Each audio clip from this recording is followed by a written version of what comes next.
अमेरिकेच्या भूमीवरून पहिल्यांदाच पाकिस्तानचा लष्कर प्रमुख असीम मुनीरनं भारताला अणुहल्ल्याची पोकळ धमकी दिली आहे। त्यावर भारत सरकारने पाकिस्तानला खडे बोल सुनावताना अमेरिकेला सुद्धा आरसा दाखवलाय।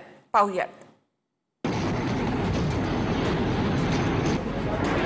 काही महिन्यांपूर्वीच अद्दल घडूनही पाकिस्तानी लष्कर प्रमुख असीम मुनीर पुन्हा एकदा भारताला अणुयुद्धाची धमकी देऊ लागलाय। धक्कादायक म्हणजे ही धमकी मुनीरनं पाकिस्तानातून नाही तर भारताचा मित्र देश असलेल्या अमेरिकेच्या भूमीवरून दिली आहे।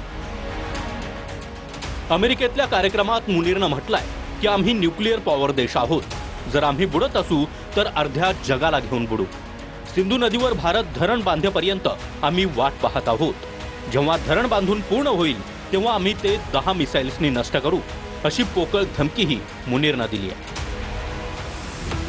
यावर भारताच्या परराष्ट्र मंत्रालयानं निवेदन जारी करत पाकिस्तानला सडेतोड उत्तर देताना अमेरिकेला सुद्धा आरसा दाखवलाय। अणुहल्ल्यांची धमकी देणं ही पाकिस्तानची जुनी सवय आहे। अशा बेजबाबदार वक्तव्यांमुळे आंतरराष्ट्रीय समुदाय पाकिस्तानबद्दलचा निष्कर्ष काढू शकतो।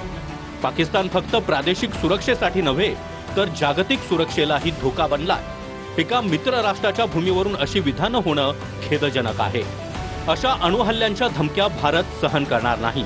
आम्ही राष्ट्रीय सुरक्षेसाठी सर्व पावलं उचलू।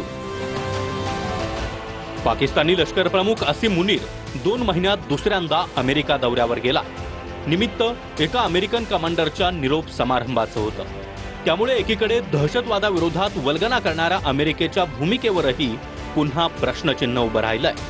ऑपरेशन सिंदूरमध्ये अनेक सैन्य तळांची वाताहत होऊन देखील मुनीरच्या पोकळ धमक्यांचं सत्र काही थांबलेलं नाही। Bureau report, TV9 Marathi.